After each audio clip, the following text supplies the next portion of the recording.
Good morning students. बहुत सारे बच्चों ने ये कहा कि जो 10th के थे कि उनके लिए भी कुछ जो है केमिस्ट्री के भी टॉपिक को जो है बनाया जाए वीडियो। तो इसलिए आज जो है केमिस्ट्री का पहला चैप्टर 10th का है, chemical reaction and there types, या कह सकते हैं chemical reaction and types of chemical reaction. यानी यहाँ पर रासायनिक अभिक्रियाएं एवं उनके प्रकार को हम लोग जो है पढ़ेंगे कि केमिकल रिएक्शन होता क्या है, इसके कितने प्रकार हैं। ये पहला चैप्टर है 10th का एनसीईआरटी के अकॉर्डिंग। तो एनसीईआरटी के अकॉर्डिंग 10th में बच्चे हैं, चाहे वो यूपी बोर्ड या सीबीएसई बोर्ड हो, उनके लिए बहुत ही इंपॉर्टेंट होने वाला ये चैप्टर है। कुछ इसके पार्ट्स आज पढ़ते हैं, इसके बाद अगले वाले पार्ट्स में जो है पूरा डिटेल समाप्त हो जाएगा। तो स्टार्ट करते हैं केमिकल रिएक्शन। सबसे पहले तो ये जानते हैं कि रिएक्शन कहते हैं किसे।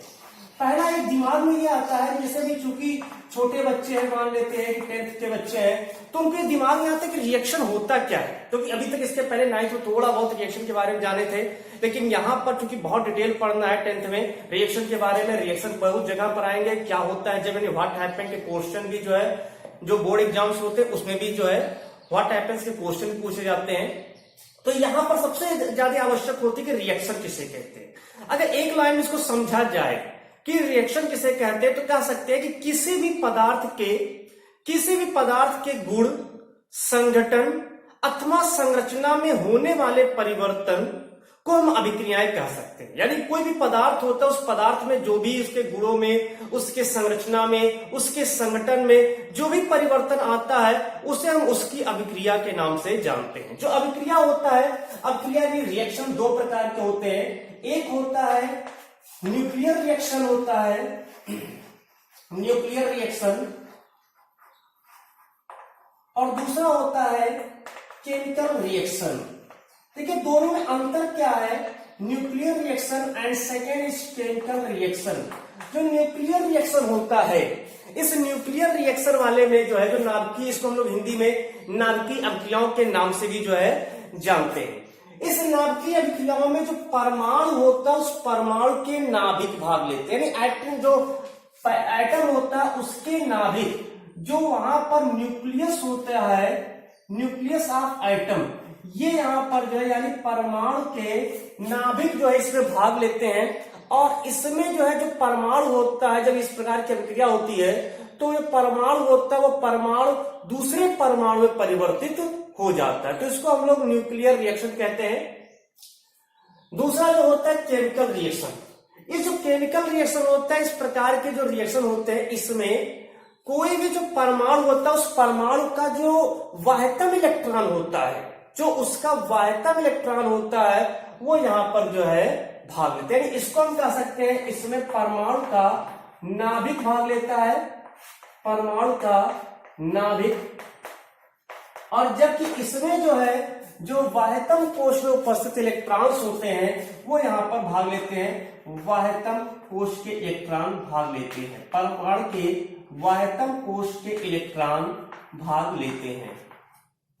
वाहतम कोश का इलेक्ट्रॉन, जैसे मान लो जब इलेक्ट्रॉनिक विन्यास करते हैं, इलेक्ट्रॉनिक विन्यास 9th में था, उसको पढ़े होंगे। तो उस इलेक्ट्रॉनिक विन्यास में जो अंतिम कोश आता है, उस अंतिम कोश के जो वाहतम इलेक्ट्रॉन होते हैं अंतिम कोश के, वो वहां पर भाग लेते हैं, वहां पर जो अभिक्रियाएं होती है उसमें अभिक्रियाओं में भाग लेते हैं।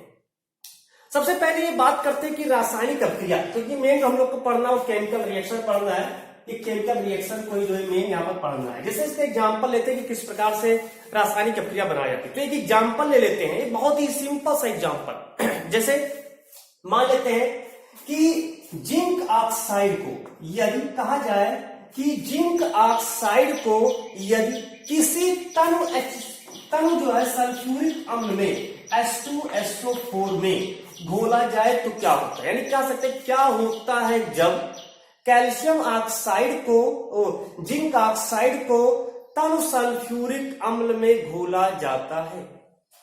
तो यहां पर देखेंगे कि जो जिंक ऑक्साइड है और H2SO4, जब हम जो है तनु सल्फ्यूरिक अम्ल में जिंक ऑक्साइड को घोलते हैं, तो इसका जो जिंक होता है, उस जिंक से आकर के सल्फेट अभिक्रिया कर लेता है और ये बना लेता है ZnSO4, मींस जिंक सल्फेट का निर्माण करता है। H2O यहां पर जो है अलग हो जाता है। तो इस प्रकार यहां पर जो रासायनिक प्रक्रिया हो रही है, इसमें देख रहे हैं कि जब हम जिंक ऑक्साइड को किसी तनु सल्फ्यूरिक अम्ल में घोल रहे हैं तब वहां पर जो जिंक है वह जिंक और सल्फेट आपस में क्रिया करके जिंक सल्फेट बना लेता है और हाइड्रोजन और तथा ऑक्सीजन अलग होकर के एक जल के अणु का निर्माण यहाँ पर कर लेते हैं। ये जो रासायनिक समीकरण यहाँ पर बन रहा है, ये जो रासायनिक समीकरण बन रहा है, इस रासायनिक समीकरण में एक चीज देखना होगा, ध्यान देना होगा कि इधर के जो होते हैं, तीर के इधर के जो होते हैं, ये इनको अभिकारक कहते हैं, इनको अभिकारक के नाम से जो है जानते हैं, यानी इसको रिएक्टेंट के नाम से जो है जानते हैं। और जिसके अलावा जो तीर के उधर होता है उसको जो है उत्पाद कहते हैं, यानी प्रोडक्ट कहते हैं कि प्रोडक्ट क्या प्राप्त हो रहा है, यानी क्या होता है जब, मीन्स क्या प्राप्त होगा जब हम जिंक ऑक्साइड को तब सल्फ्यूरिक अम्ल में घोलेंगे। तो आयोग समझ में आया कि जिंक सल्फेट बनता है जिसको हम उत्पाद कहेंगे। H2O भी यहाँ पर एक अणु जो H2O का निकल के आ रहा है वही उत्पाद के रूप में प्राप्त होता है। तो इस तरह से हम रासायनिक समीकरण को पहचान लेंगे कि रासायनिक समीकरण में इधर का जो होता है तीर के इस साइड पे जो होते हैं उसको हम अभिकारक कहते हैं, तीर के उस साइड में जो भी पदार्थ बनता है उसको हम जो उत्पाद के नाम से जानते हैं। तो ये होता है केमिकल रिएक्शन। तो ये केमिकल रिएक्शन के अगर हम थोड़ा सा इसके बैलेंसिंग की ओर चलते हैं, जो केमिकल रिएक्शन है उस केमिकल रिएक्शन को ये थोड़ा सा बैलेंस करना जाने, ठीक है। To balance a chemical reaction, to balance a chemical reaction, क्योंकि देखिए केमिकल रिएक्शन जो है ये लिखना आसान है, चलिए ठीक है केमिकल रिएक्शन लिख दिए, लेकिन कभी कभी क्या होता है कि केमिकल रिएक्शन जो है उसमें बैलेंस भी करना अनिवार्य होता है। तो पहला तो ये स्टेप यहाँ पर जानना है 10th का, चूंकि पहला चैप्टर है, इसे बहुत कुछ जानना है इस रिएक्शन में कि किस प्रकार रिएक्शन बनता है, कैसे उसको बैलेंस किया जाता है, कितने टाइप्स के होते हैं केमिकल रिएक्शन। जब इतने सारी चीजें पढ़ेंगे तब हम लोग को आगे का जो चैप्टर बहुत ही इजी लगे, क्योंकि अभी आगे IUPAC भी आने वाला है, बहुत सारे जो है उसमें रिएक्शंस भी आने वाले हैं, व्हाट हैपेन वाले क्वेश्चंस भी आने वाले हैं। तो सबका जो मूल है वो पहला चैप्टर है, यानी आधार यहाँ पर है सभी का। तो पहले यहाँ पर देखेंगे कि कैसे बैलेंस करते हैं।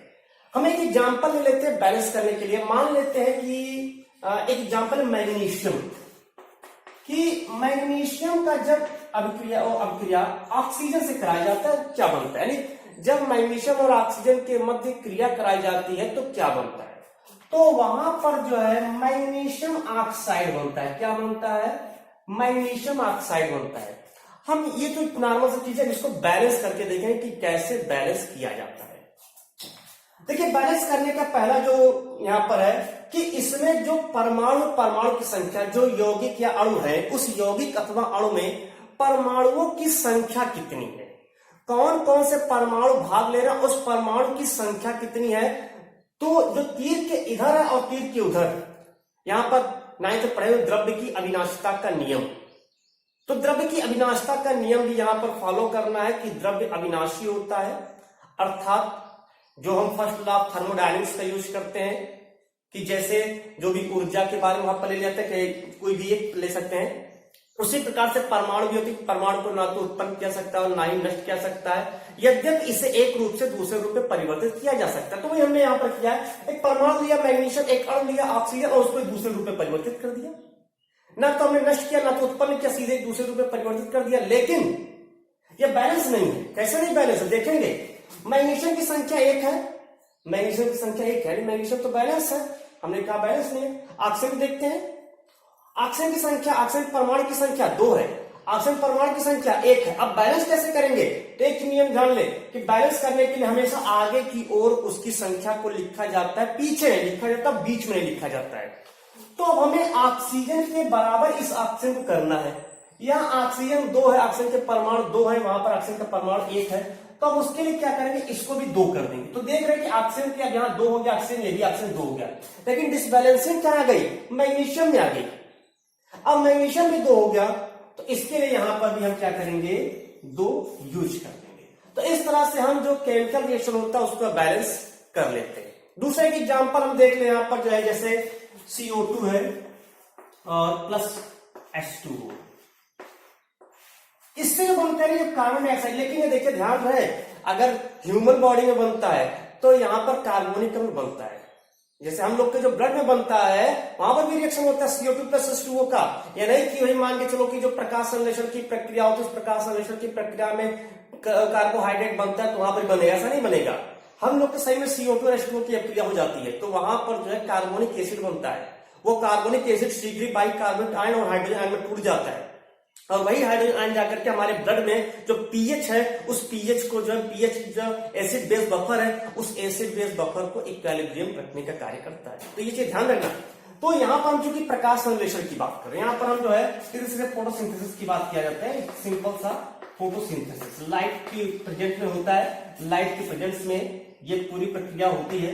तो यहाँ पर C6H12O6 बनता है और प्लस O2 रिलीज हो जाता है। तो बैलेंस करना है तो कार्बन की संख्या 1 है, यहां पर 6 है। तो सबसे पहले हम क्या करेंगे, यहां पर कार्बन की संख्या को 6 कर देंगे। कार्बन की संख्या को 6 कर दिए, कार्बन बैलेंस हो गया। अब आगे चलते हैं ऑक्सीजन। ऑक्सीजन कितना होगा, 6 दूना 12 1 13, दोनों जोड़ेंगे 6 दूना 12 ये गुणा करते हैं 1 13। यहां पर क्या 6 और 2 8, उसको 13 कैसे कर पाएंगे, तो वो आसान नहीं है। तो हम इसको क्या करेंगे, अब थोड़ा सा और बढ़ाएंगे इसको। यहां पर अगर हम 6 गुना 12 कर दें और 12 6 18 हो गया और यहां पर देख रहे 6 दूनी 12 13, तो 18 करना है। तो यहां पर अगर हम 6 लगा दें तो यहां पर 6 और 6 दूनी 12 6 18 और 18 ये हो गया। अब हाइड्रोजन देखते हैं, हाइड्रोजन 6 गुना 12 और हाइड्रोजन 12 ऑलरेडी यहां पर प्रेजेंट है। इस तरह से यहां पर केमिकल बैलेंस हो जाता है। तो इस तरह से हम रासायनिक समीकरण को जो है संतुलित कर सकते हैं। अब बात करते हैं कुछ सिंबल्स की। Symbols of physical state, heading next, symbol of physical state. देखिए जो सिंबल यहां पर बात हो रही है इन ए केमिकल रिएक्शन, जो रासायनिक समीकरण होता है in a chemical reaction, chemical reaction. तो जो रासायनिक समीकरण होता है उस रासायनिक समीकरण में कुछ भौतिक दशाओं के सिंबल यूज किए जाते हैं। बहुत सारे देखे होंगे कि लिखा रहता है कि जैसे एक एग्जाम्पल मान लेते हैं, जैसे देखेंगे Na है सोडियम प्लस मान लेते हैं यहां पर जो Na है H2O के साथ क्रिया करा दी H2O, तो इससे यहां पर NaOH बन जाता है, NaOH प्लस हाइड्रोजन यहां पर रिलीज हो जाते हैं गैस के रूप में। लेकिन यहां पर ऐसे ना लिखा होगा कि कुछ इस प्रकार लिखा होता है, जैसे Na ऐसे लिखा है, H2O L लिखा है, NaOH एक्वस लिखा है और H2 जो है गैस G लिखा है। तो ये जो सिंबल होते हैं सिंबल किसका है, तो ये चीज ध्यान देना कि S मीन्स होता है सॉलिड, S मीन्स सॉलिड, यानी कि जो सोडियम किस फॉर्म में है, सॉलिड ठोस के रूप में है।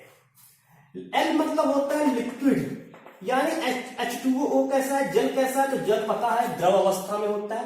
एक्वस, एक ही जो लिखा है ये एक्वस लिखा है, एक्वस का मतलब होता है जलीय, जलीय होता है। और जी का मतलब होता है गैस, मीन्स यहाँ पर हाइड्रोजन गैसीय रूप में। तो इस तरह से हम जान जाते हैं कि वहां पर जो लिया गया पदार्थ है वो पदार्थ किस फॉर्म में है। जैसे यहाँ पर सोडियम हमने लिया है वो सॉलिड रूप में, जो जल लिया है वो लिक्विड रूप में, जो बना है हमने सोडियम हाइड्रोक्साइड वो एक्वस फॉर्म में जलीय घोल के रूप में बना है। और हाइड्रोजन गैस मुक्त हो रही है, क्यों, क्योंकि वो गैसीय रूप में और गैस हमेशा मुक्त हो जाती है।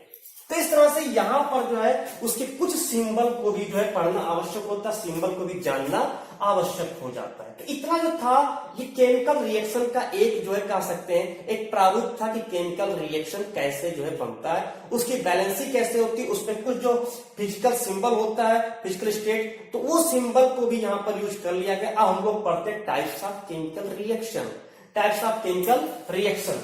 तो अगला हम लोग का टॉपिक है टाइप्स ऑफ केमिकल रिएक्शन।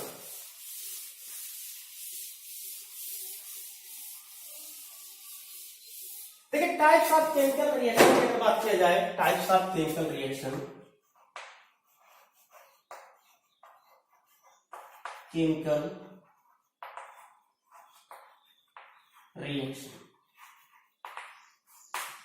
देखिए जो केमिकल रिएक्शन होता है, पहले जानिए केमिकल रिएक्शन भी जाने की क्या होता है। टाइप ऑफ केमिकल रिएक्शन विविध प्रकार के, कि कहीं पर होता क्या है कि दो पदार्थ आकर के जुड़ करके एक पदार्थ बना लेता है, कहीं प्रतिस्थापन होगा, कहीं पर जो है वहां पर इनवर्सिबल होगा, कहीं वो इरिवर्सिबल होगा, कहीं रिवर्सिबल होगा, कहीं जो है अपघटन होगा, तो बहुत सारे, कहीं पर विघटन होगा, तो बहुत सारे इसमें रिएक्शन होते हैं, टाइप ऑफ रिएक्शन। तो पहला हम लोग पढ़ते हैं यहाँ पर सबसे इजी सा एडिशन रिएक्शन।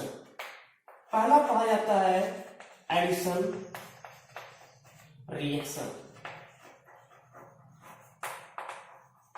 हिंदी में इसको कहते हैं योगात्मक अभिक्रिया। देखिए जो एडिशन रिएक्शन होता है, योगात्मक अभिक्रिया होता क्या है, नाम से स्पष्ट है, योग, ऐड करना, योग करना, यानी योगात्मक अभिक्रिया में हम कह सकते हैं कि वे अभिक्रियाएं जिनमें, बहुत ही आसान समझेंगे, वे अभिक्रियाएं जिनमें दो या दो से अधिक पदार्थ, कोई भी उससे मतलब नहीं कि वो अधिक हो या वो, वे अभिक्रियाएं जिनमें दो या दो से अधिक पदार्थों के संयोग से केवल एक ही प्रकार का पदार्थ बनता हो, उसे हम योगात्मक अभिक्रिया कहते हैं। समझ आया? दो या दो से अधिक पदार्थों के संयोग से बनने वाला पदार्थ एक ही पदार्थ हो तो उसको हम कहते हैं योगात्मक अभिक्रिया। एग्जाम्पल समझेंगे सबसे अच्छा रहेगा, क्योंकि ये तो परिभाषा, एक परिभाषा याद रखना है कि दो या दो से अधिक पदार्थों के संयोग से बनने वाला जो पदार्थ बनता हो, अगर वो पदार्थ एक ही होता है तो उसको हम कहते हैं योगात्मक अभिक्रिया। अब यहाँ पर समझना है कि कैसे जो योगात्मक अभिक्रिया, तो हम बहुत एक वो क्या नाम इजी वे में समझेंगे। तो पहले छोटा सा S+O2, बहुत छोटा सा चीज है कि जब सल्फर और ऑक्सीजन क्रिया करते हैं तो वहां पर वो जो है सल्फर डाइऑक्साइड बन जाता है। दो प्रकार के पदार्थ, दोनों पदार्थ मिलकर के एक पदार्थ बना लिया, यानी योगात्मक हो गया। थोड़ा सा और चलते हैं कि जब हम कली चूने को, कैल्शियम ऑक्साइड को, जब जो है कैल्शियम ऑक्साइड को, क्या कली चूना कहते हैं, कैल्शियम ऑक्साइड को जल में अभिक्रिया कराते हैं तो इससे बुझा हुआ चूना कैल्शियम हाइड्रोक्साइड प्राप्त होता है। कैल्शियम हाइड्रोक्साइड प्राप्त होता है। यहां पर भी क्या देख रहे हैं कि दो पदार्थों के संयोग से एक पदार्थ का निर्माण हो रहा है, अतः यहां पर जो रिएक्शन होगा उस रिएक्शन को हम लोग एडिशन रिएक्शन कहते हैं। तो ये समझ में आया हो कि एडिशन रिएक्शन होता क्या है, बहुत ही आसान सा टॉपिक है कि एडिशन रिएक्शन यानी जहां पर कैल्शियम ऑक्साइड, यहां पर देख रहे हैं यानी दो पदार्थों के संयोग से एक पदार्थ का निर्माण हुआ, उसे हम एडिशन रिएक्शन कहते हैं। अब आते हैं दूसरा रिएक्शन होता है सब्स्टिट्यूशन रिएक्शन। सब्स्टिट्यूशन रिएक्शन, देखिए सब्स्टिट्यूशन रिएक्शन, इसको हम लोग हिंदी में कहते हैं प्रतिस्थापन अभिक्रिया। प्रतिस्थापन यानी स्थान परिवर्तन करा रहा है, यानी किसी दूसरे का स्थान आकर के ले ले। कोई दूसरा, वहां पर कोई बैठा है, एक बेंच है, उस पर 4 लोग बैठे हैं, सबकी सीट है, कोई एक 5वां व्यक्ति आया, उसने एक व्यक्ति को उठाया और आकर के बैठ गया वहां पर, तो उस व्यक्ति ने क्या किया, उस व्यक्ति का स्थान ग्रहण कर लिया, तो इसको कहते हैं प्रतिस्थापन यानी सब्स्टिट्यूशन रिएक्शन। यानी किसी भी ऐसी रासायनिक अभिक्रिया, किसी भी ऐसी अभिक्रिया जिसमें किसी एक यौगिक अथवा अणु का परमाणु जो है, किसी यौगिक अथवा परमाणु के समूह के स्थान पर, अथवा परमाणु के समूह के स्थान पर कोई दूसरा परमाणु आकर के वहां पर स्थिर हो जाता है, वहां पर स्थित होता है, उपस्थित हो जाता है, तो इसको कहते हैं प्रतिस्थापन, यानी उसका स्थान ले लेना। कि कोई एक यौगिक अथवा अणु है, उसके परमाणु अथवा परमाणु को के समूह को कोई दूसरा परमाणु आकर के वहां से हटा करके उसके स्थान पर स्थिर हो जा रहा है, तो उसको कहते हैं प्रतिस्थापन अभिक्रिया। इसका एग्जांपल समझे कि प्रतिस्थापन अभिक्रिया होता है क्या है। जैसे मान लेते हैं कि जब हम जो है कॉपर सल्फेट है, इस कॉपर सल्फेट में जब लोहे की कील यानी कि आयरन को डुबोया जाता है, कहा जाए कि क्या होता है जब कॉपर सल्फेट के विलयन में लोहे की कील को डुबोया जाता है, तो यहां पर कॉपर सल्फेट और प्लस Fe यानी कि आयरन, तो यहां पर क्या होता है कि जो Fe होता है, अभी हम लोग आगे जो है अगले चौथे चैप्टर में सक्रियता श्रेणी पढ़ेंगे, तो बड़ा इंपॉर्टेंट है, सक्रियता श्रेणी में पढ़ा जाएगा कि कौन सा जो परमाणु है, वो कौन सा परमाणु जो है किस परमाणु को हटा सकता है और किसको नहीं हटा सकता, तो लोग सक्रियता श्रेणी में पढ़ा जाएगा। अभी तो यहाँ पर नॉर्मल चीज चल रहे हैं, तो बहुत ही हाई जाएगा, थोड़ा सा जब तक इसको समझे नहीं देंगे तब तक उसको समझ नहीं पाएंगे। तो यहां पर क्या होता है, ये आयरन क्या करता है, ये आयरन इस कॉपर को यहां से प्रतिस्थापित कर दे रहा है और करके क्या कर रहा है, ये बन जाता है FeSO4 और प्लस कॉपर को यहां से मुक्त हो गया। तो इस तरह से यहां पर क्या कर रहा है, जो Fe है वह Fe इस कॉपर को यहां पर प्रतिस्थापित किया, यानी Fe द्वारा कॉपर प्रतिस्थापित हो गया, यानी यहां पर हम कह सकते हैं सब्स्टिट्यूशन रिएक्शन बनता है। चलिए दूसरा भी एक और एग्जांपल इसका ले लेते हैं। जैसे मान लेते हैं एथिल ब्रोमाइड है C2H5Br, एथिल ब्रोमाइड है।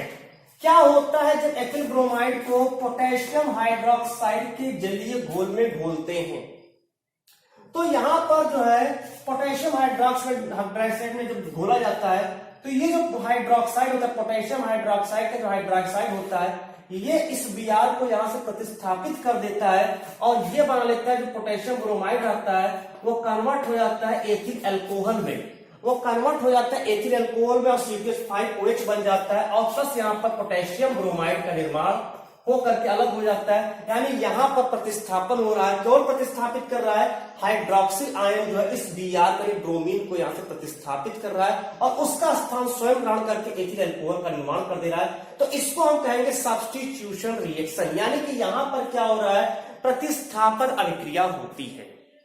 तो यहां तक तीसरा होता है इरिवर्सिबल अभिक्रिया, कौन समझेंगे, इरिवर्सिबल रिएक्शन। देखिए इरिवर्सिबल रिएक्शन होता है, ये बहुत ध्यान से जानना है। इरिवर्सिबल रिएक्शन यानी अनुत्क्रमण, यहां पर हिंदी में कहेंगे अनुत्क्रमणीय अभिक्रियाएं। अनुत्क्रमणीय अभिक्रिया क्या है कि ऐसी अभिक्रिया जो केवल एक ही दिशा में संचालित हो सकती हो, यानी जैसे कोई 2 पदार्थ 3 पदार्थ 4 पदार्थ है, उससे हमने कोई पदार्थ बना लिया, वो एक पदार्थ बने 2 पदार्थ बने उससे मतलब नहीं है, कोई 2 या 2 से अधिक पदार्थों का के द्वारा जो है संघनन के द्वारा या रिएक्शन के द्वारा जो है एक नया प्रकार का पदार्थ बन गया। जो भी नया पदार्थ बना है वहां पर 2-3 प्रकार के पदार्थ बन गए हो, आप उस पदार्थ से किसी भी अनुपात में उसको ले ले, किसी भी अनुपात में किसी भी रूप में उसको ले करके यदि हम चाहें कि फिर से हम जो अभिकारक था उसको प्राप्त कर लें तो प्राप्त नहीं होता है, तो उसको कहते हैं अनुत्क्रमणीय अभिक्रिया, यानी एक ही डायरेक्शन में चलने वाली अभिक्रिया कि जिससे अभिकारक से उत्पाद बन जाए लेकिन उत्पाद से वापस अभिकारक को प्राप्त न किया जा सके, तो उसको कहते हैं इरिवर्सिबल रिएक्शन, अनुत्क्रमणीय अभिक्रिया उसको कहते हैं। जैसे एग्जांपल मान लेते, बहुत ही अच्छा सा एग्जांपल है कि पोटेशियम क्लोरेट ले लेते हैं KClO3। जो पोटेशियम क्लोरेट लेते हैं तो इस पोटेशियम क्लोरेट से जो है यहां पर पोटेशियम क्लोराइड का निर्माण होता है, प्लस यहां पर जो है ऑक्सीजन रिलीज होता है। अब यहां पर देख रहे हैं तो ये जो पोटेशियम क्लोराइड था और इससे जो बन रहा है पोटेशियम क्लोराइड और ऑक्सीजन, अब इसको थोड़ा बैलेंस भी कर ले, लेकिन बैलेंस करने से पहले इसको थोड़ा सा समझ ले कि होता क्या है, कि कहना कि मतलब क्या है। इस पोटेशियम क्लोराइड को जो है जब इसको गर्म करते हैं तो टूट जाता है पोटेशियम क्लोराइड और ऑक्सीजन में, लेकिन अगर अब इस दोनों को किसी भी अनुपात में ले लें, किसी भी रूप में ले लें इन दोनों को, तो इन दोनों से इसको प्राप्त कभी नहीं कर सकते। बस इतना समझ लीजिए, इन दोनों से इसको प्राप्त कभी नहीं कर सकते और इसमें हमेशा तीर ऐसे ही लगेगा, वन डायरेक्शनल ही लगेगा, ये वापस फिर से नहीं बना पाएगा। तो ये इरिवर्सिबल रिएक्शन होता है। इसको बैलेंस भी कर लेते हैं। पोटेशियम की संख्या 1 है, यहाँ पर भी 1 है, Cl की 1 है, ऑक्सीजन की संख्या यहाँ पर 3 है, वहां पर 2 है, तो यहाँ पर करने के लिए हम 3 कर देंगे, 3 गुना 6 हो गया। अब यहाँ पर भी करेंगे 3 गुना 6, लेकिन फिर पोटेशियम और क्लोराइड जो क्लोरीन है उसकी बैलेंस ही नहीं हुई, तो यहाँ पर भी अगर 2 लिख दें तो ये बैलेंस हो जाता है। तो ये इरिवर्सिबल रिएक्शन होता है, ये बैलेंस तो बात की बात है। इरिवर्सिबल रिएक्शन इतना याद रखना कि जिस कोई पदार्थ टूट करके जो भी पदार्थ बनता है उस पदार्थ को पुनः अगर संयोजन किया जाए तो उससे पुनः अभिकारक प्राप्त नहीं होगा। इसको कहेंगे इरिवर्सिबल रिएक्शन कहते हैं। इसको क्या कहेंगे? इरिवर्सिबल रिएक्शन कहते हैं। ठीक, चौथा देखते हैं, रिवर्सिबल रिएक्शन। रिवर्सिबल रिएक्शन देखिए, जो रिवर्सिबल रिएक्शन होता है इसको हम लोग कहते हैं उत्क्रमणीय अभिक्रियाएं। उत्क्रमणीय अभिक्रियाएं मतलब अब यहां पर भी समझना है कि कोई एक पदार्थ है, यानी अभिकारक है, उस अभिकारक में संयोजन हुआ कि वो आपस में टूटा है, कैसे एक उत्पाद बना। फिर अगर उस उत्पाद को हम जो है उसी अनुपात में उसका जो है रिएक्शन करा दे तो फिर से हम जो अधिकारक है उसको प्राप्त कर लेंगे। मतलब दोनों डायरेक्शन चलने वाला, अभिकारक से उत्पाद प्राप्त कर लेता, फिर उत्पाद से पुनः अभिकारक प्राप्त कर लेना है। तो इस प्रकार के रिएक्शन को कहते हैं रिवर्सिबल रिएक्शन। और रिवर्सिबल रिएक्शन की एक सबसे खासियत होती है, उसमें जो तीर लगता है वो बाई डायरेक्शनल के रूप में बनता है। जैसे एग्जांपल ले लेते हैं, जैसे मान लेते हैं Fe है, आयरन है, आयरन को जब जल में घोल दे, मान लो Fe है और H2O, तो यहां से जो है जो प्राप्त होता है वो Fe3O4 यहां पर प्राप्त होता है, प्लस यहां पर हाइड्रोजन मुक्त होता है। अगर इसी को जो है एक निश्चित अनुपात में ले लिया जाए तो फिर से Fe और हाइड्रोजन को, वो जल को यहां पर जो है अलग कर सकते हैं, तो ये रिवर्सिबल रिएक्शन होता है। अब इसको थोड़ा सा पहले बैलेंस कर लेते हैं। तो यहां पर क्या देख रहे हैं कि Fe की संख्या 3 है, तो इसको भी हम क्या कर लेंगे, 3 कर लेंगे। ऑक्सीजन की संख्या 4 है, यहां पर हम क्या कर लेंगे, 4 कर देंगे तो ऑक्सीजन 4 हो गया। हाइड्रोजन की संख्या 2 गुना 4 हो गया, तो यहां पर 2 लिख दिए, तो ये हाइड्रोजन की संख्या बैलेंस हो गया। अगर हम इसी Fe3O4 को अगर इसी 2H2O क्या नाम है, ये 4 गुना 8 और 2 गुना 4, 4 गुना 8 होगा ना, ठीक। अगर हम इसी Fe3O4 को 4 हाइड्रोजन जो यहाँ पर अणु है उसके साथ रिएक्शन कराए तो फिर से हम ये रिएक्शन प्राप्त कर सकते हैं। यानी कि इसको फिर से बना दे रहे हैं कि Fe3O4 प्लस 4H2, इससे जो है फिर से 3Fe प्लस 4H2 प्राप्त हो जाएगा। तो इस तरह से यहां पर जो रिएक्शन हो रहा है वो रिवर्सिबल रिएक्शन है। और रिवर्सिबल रिएक्शन का एक सबसे आसान सा तरीका है पहचानने का, अगर कहा दिया जाए कि पहचाने इसमें रिवर्सिबल रिएक्शन कौन सी है, तो इसमें जो है जो तीर होगा वो दोनों तरफ होगा। यानी इसको हम तीर ऐसे बना सकते हैं, इसको ऐसे बना सकते हैं। इस तरह से जो है इसमें रिवर्सिबल रिएक्शन होता है। तो ये इतने टाइप्स आज पढ़े हम लोग, 4 प्रकार।